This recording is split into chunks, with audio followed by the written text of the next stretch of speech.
What I'm about to tell you happened during my last night shift at Penn Station, and it's the reason I'll never work overnight at a train station again. No matter how much they pay me. No matter how desperate I get. Some things you see can't be unseen, and some sounds you hear will echo in your mind forever.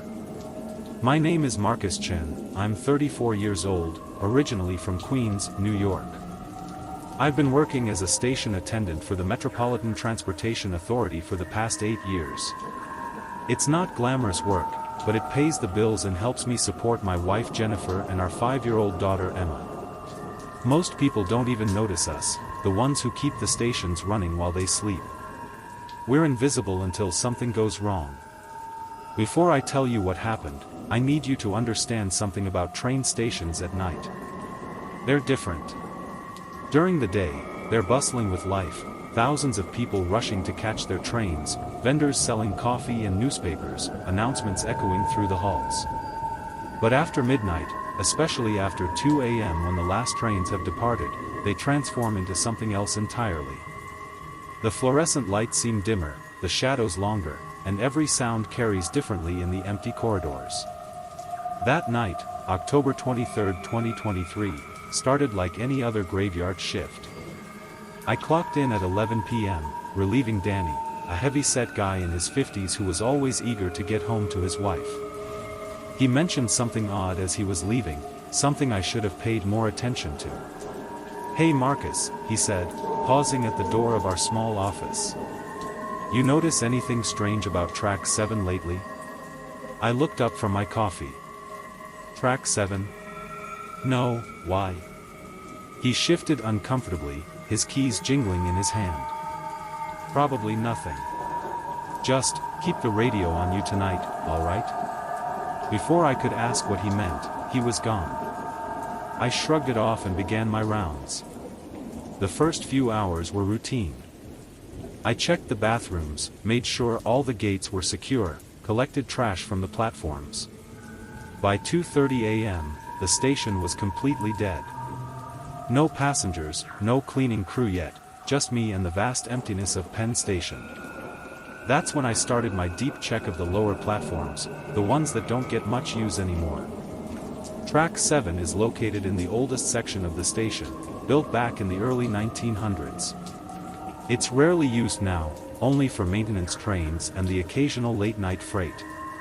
The platform has this ancient, forgotten feeling to it. The tiles are original, some of them cracked and missing, and the lighting is inconsistent, with several bulbs perpetually burnt out that maintenance never seems to get around to fixing. As I descended the stairs to Track 7, my footsteps echoed unnaturally loud. I reached the bottom and swept my flashlight across the platform. Everything looked normal at first.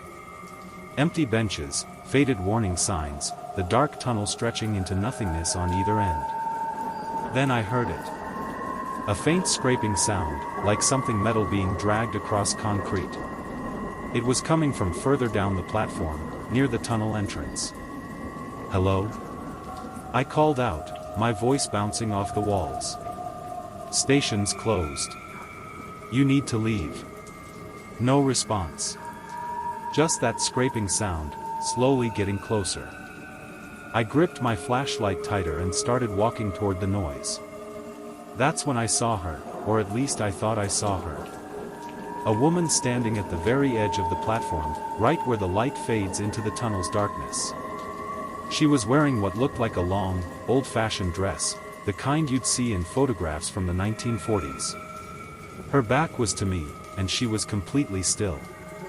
"Ma'am, you can't be here," I said, approaching cautiously. "The station is closed. How did you even get down here?" She didn't respond. Didn't move. Didn't even seem to be breathing. I was about 20 feet away when something made me stop. My instincts, the ones you develop working night shifts, screamed at me not to get any closer. The temperature had dropped significantly, my breath was visible in the air, which was impossible because the station's climate control maintained a constant 68 degrees year-round. "Ma'am?" I tried again, my voice shakier than I wanted it to be. Slowly, impossibly slowly, she began to turn toward me. That's when I noticed something that made my stomach drop. She wasn't standing on the platform. She was standing on the tracks themselves, but her feet weren't touching the ground. She was hovering about 6 inches above the rails. I stumbled backward, my flashlight trembling in my hand. As she continued to turn, I caught a glimpse of her face, and I wished to God I hadn't. Her skin was gray, almost translucent, and her eyes were completely black, like 2 bottomless pits in her skull. Her mouth hung open in a silent scream, wider than any human mouth should be able to open. Then she vanished. 1 second she was there, the next she was gone, like she'd never existed at all.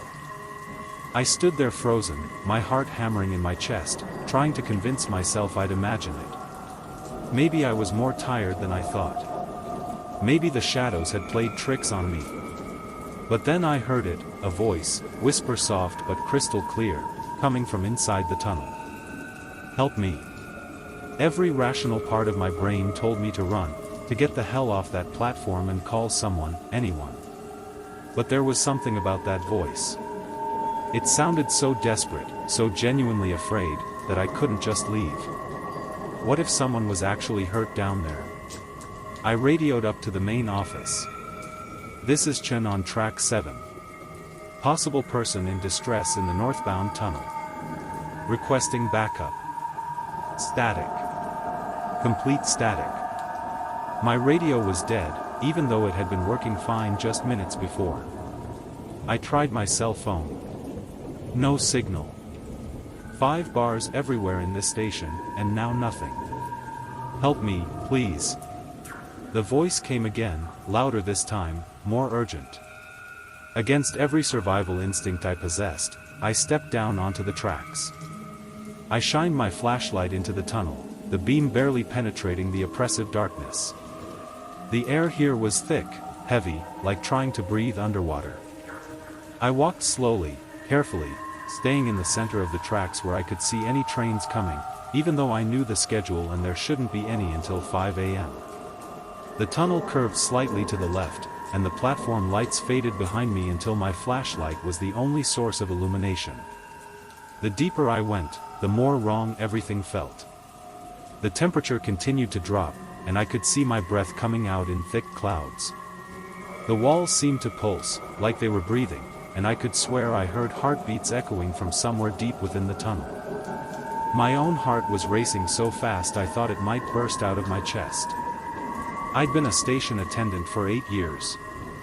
8 years of night shifts, of empty platforms, of strange noises and weird incidents. But I'd never felt anything like this. This was different. This was primal terror, the kind of fear that lives in your DNA, that connects you to your ancestors who huddled around fires to keep the darkness at bay. About 50 yards into the tunnel, I noticed something that made me stop dead in my tracks. There were objects scattered along the walkway beside the rails. Personal items. A woman's high-heeled shoe from what looked like the 1960s. A child's lunchbox covered in rust. A wallet, its leather cracked and dried. A wedding ring glinting in my flashlight beam. These weren't just random trash, these were belongings from the people who died here, artifacts of their final moments. I bent down to pick up the wallet, and as soon as my fingers touched it, I felt a jolt of something, not electricity, but something else. A rush of emotions that weren't mine. Fear. Desperation. Regret. I dropped it immediately, my hand shaking. That's when I started seeing them. At first, I thought they were rats or maybe shadows, but as my eyes adjusted, I realized they were handprints. Dozens, maybe hundreds of handprints in what looked like soot or ash, covering the tunnel walls.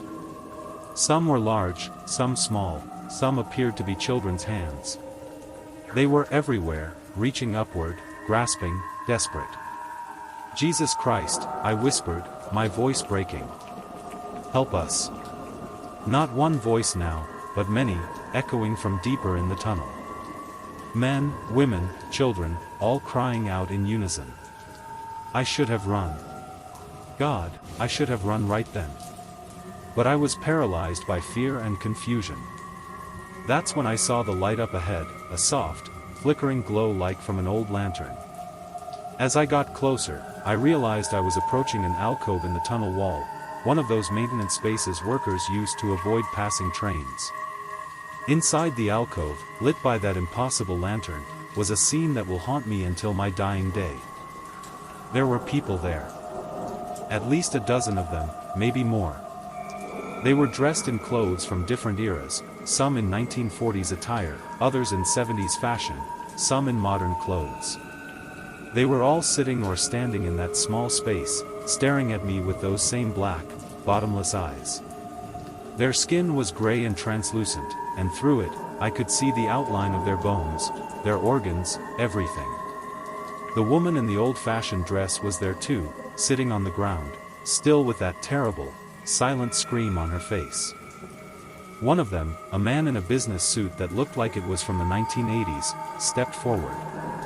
When he spoke, his mouth didn't move, but I heard his voice clearly in my head.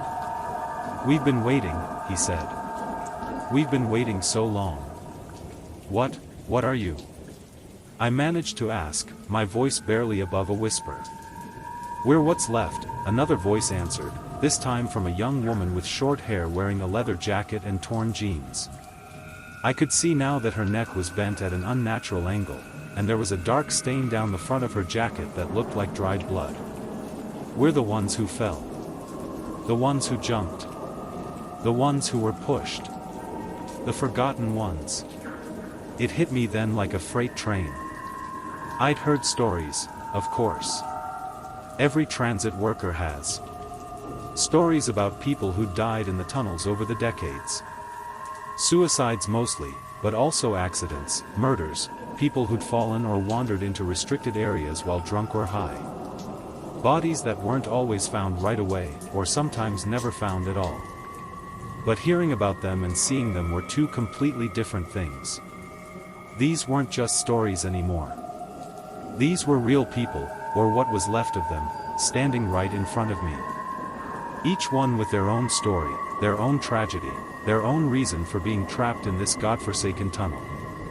I noticed more details now that my eyes had adjusted to the dim light.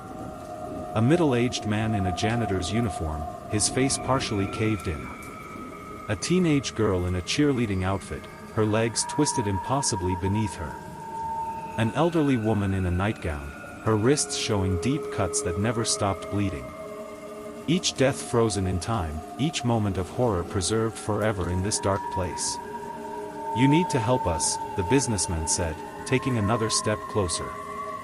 "You need to tell them we're here. That we're still here. That we've been forgotten."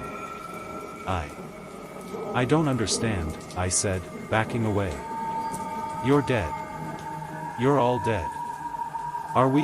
a child's voice asked, and I saw a little girl, no older than 7, emerge from behind the others. She was wearing a school uniform from what looked like the 1950s. "If we're dead, then why do we still hurt? Why do we still remember? Why does it feel like we're still falling?" The walls seemed to be closing in. The air grew even thicker, harder to breathe. The handprints on the walls began to move, fingers flexing, reaching out toward me. "You have to remember us," they all said in unison now, their voices overlapping into a terrible chorus. "You have to remember." I ran.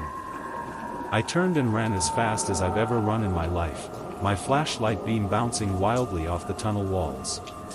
Behind me, I could hear them, not footsteps, but something else, like a rushing wind filled with whispers and cries. The platform lights appeared ahead, and I've never been so grateful to see something in my entire life. I scrambled up onto the platform, my hands scraping against the rough concrete, and I didn't stop running until I reached the stairs. I burst into the main concourse, gasping for air, my entire body shaking. Several transit cops were standing near the information booth, and they rushed over when they saw me. "Chen. You alright? You look like you've seen a ghost," one of them said. "Officer Rodriguez, I think his name was." I couldn't speak. I just pointed back toward track 7, trying to catch my breath. They walked me to the office, got me some water. I told them everything, every detail, even though I knew how insane it sounded. To their credit, they didn't laugh. They didn't tell me I was crazy. They just exchanged looks with each other, looks that said they'd heard similar things before.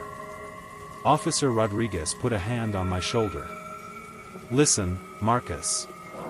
Every old station has stories. Things people see, things people hear. Especially down on track 7. That's the oldest part of the station, you know. Built in 1910. A lot of history down there. A lot of tragedies. But I saw them, I insisted. They were real. They were right there. I believe you saw something, he said carefully. But you're done for the night. Go home. Get some rest. We'll check it out. I learned later that they did check. They searched that entire tunnel with dogs and everything. They found nothing. No alcove, no lantern, no signs of anyone being down there. But they did find something else, something they didn't tell me about until weeks later. They found records. Old incident reports, dating back decades. Over 40 people had died in that section of tunnel over the years. Suicides, accidents, 1 murder. Most of their bodies had been recovered, but 5 were never found. 5 people who vanished into those tunnels and never came out. I didn't go back to work the next night. Or the night after that. I called in sick for a week. When I finally did return, I submitted a formal request to transfer to day shift only. They approved it without question, which should have been my first clue that others had experienced similar things. Danny, my co-worker, bought me coffee one morning before his shift ended. We sat in the office, and he finally opened up. I saw them too, he said quietly, staring into his cup like he was reading tea leaves. About 6 months ago. Same tunnel, same apparitions, I guess you'd call them. I thought I was losing my mind. Hell, I started seeing a therapist, didn't tell her the real reason, just said I was having work-related stress. He paused, his hands trembling slightly as he held his coffee cup. I noticed he'd lost weight since I last really looked at him. There were dark circles under his eyes that I'd attributed to night shift work, but now I wondered if there was more to it. I saw a little boy, he continued, his voice cracking. Couldn't have been more than 8 years old. He was wearing a baseball uniform, and he kept asking me to help him find his mom. He said she was waiting for him on the platform, but he couldn't find his way back. I tried to help him, Marcus. God help me, I tried to lead him out of that tunnel. What happened? I asked, though I wasn't sure I wanted to know. He disappeared. Just vanished into thin air right in front of me. But before he did, he looked at me with these sad eyes and said, "She left without me." I found out later, did some research at the library, there was a kid who got separated from his mother down there in 1973.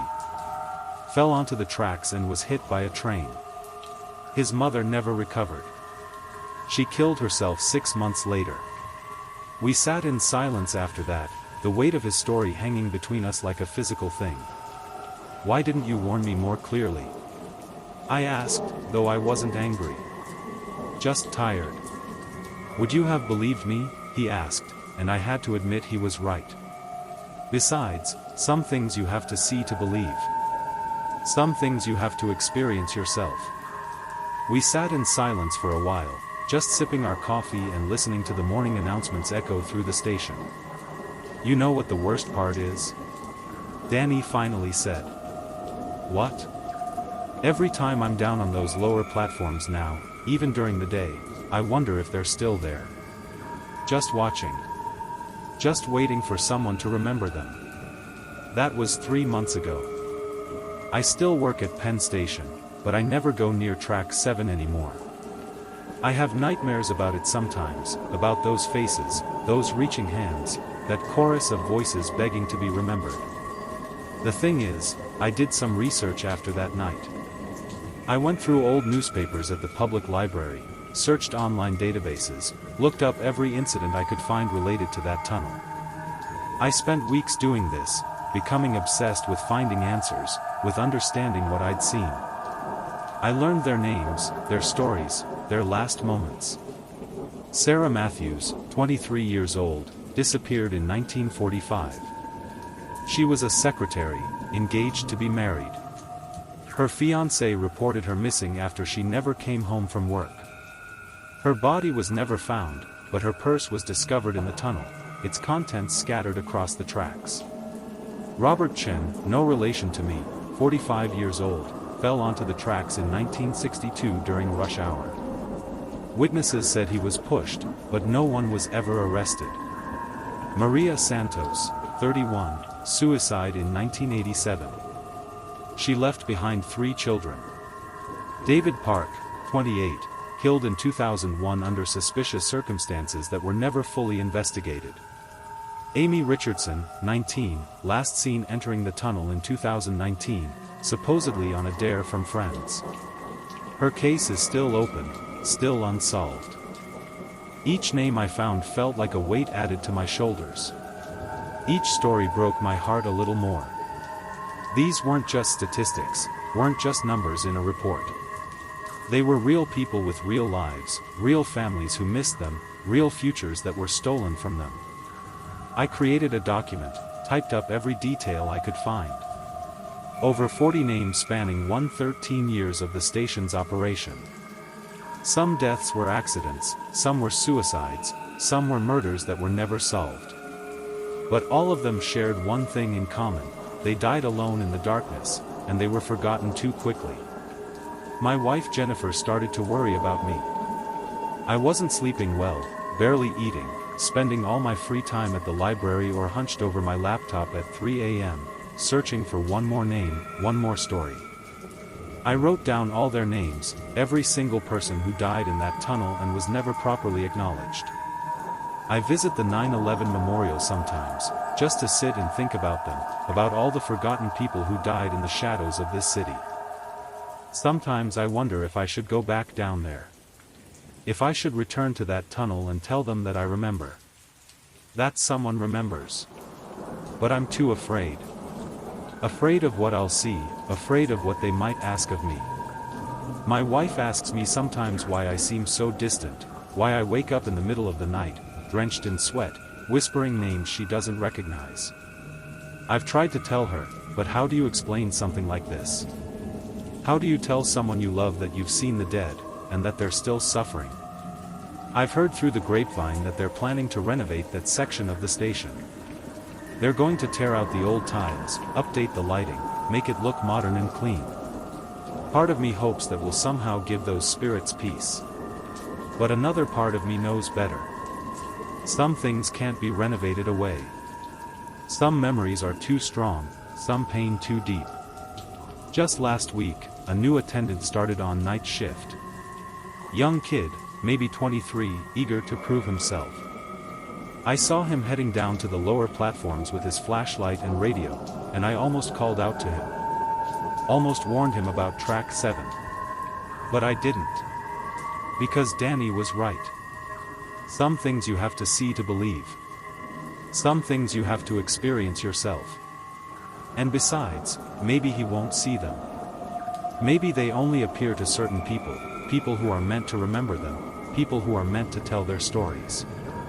I just hope, wherever they are, whatever they've become, that they find peace eventually.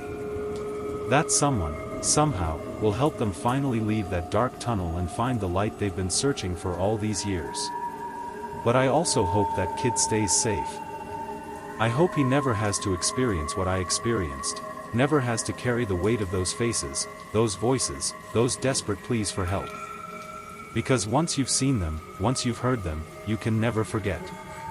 And that burden, that knowledge that the dead don't always rest easy, that suffering can echo through time itself, it changes you in ways you can never fully recover from. If you're watching this and you work in an old train station, or any old building for that matter, be careful. Be respectful. Remember that these places have history, and sometimes that history doesn't want to be forgotten. And if you ever find yourself on track 7 at Penn Station after 2 a.m., if you hear voices calling for help from the darkness, do yourself a favor. Don't investigate. Don't try to be a hero. Just leave. Because some people are beyond help. Some souls are trapped in their moment of death, forever reliving their final moments, forever calling out for salvation that will never come. I still work at Penn Station. I still clock in, do my job, and clock out. But I'm not the same person I was before that night. I see the world differently now. I understand that there are things beyond our comprehension, things that exist in the shadows and the forgotten spaces. And every night, as I'm leaving work, I glance down at the signs pointing toward the lower platforms. Toward track 7. And I wonder if they're still there, still waiting, still hoping that someone will remember them. So if you take anything away from my story, remember this: the dead don't always rest. Sometimes they linger, trapped by trauma, by pain, by the simple fact that they were forgotten. Remember them. Remember all of them. Because in the end, that's all any of us really want. To be remembered. To matter. The ghosts of track 7 taught me that. And it's a lesson I'll carry with me for the rest of my life. Thank you for listening. Whether you believe me or not, they're still there. In that tunnel. In that darkness. Waiting for someone to remember. And now, so am I.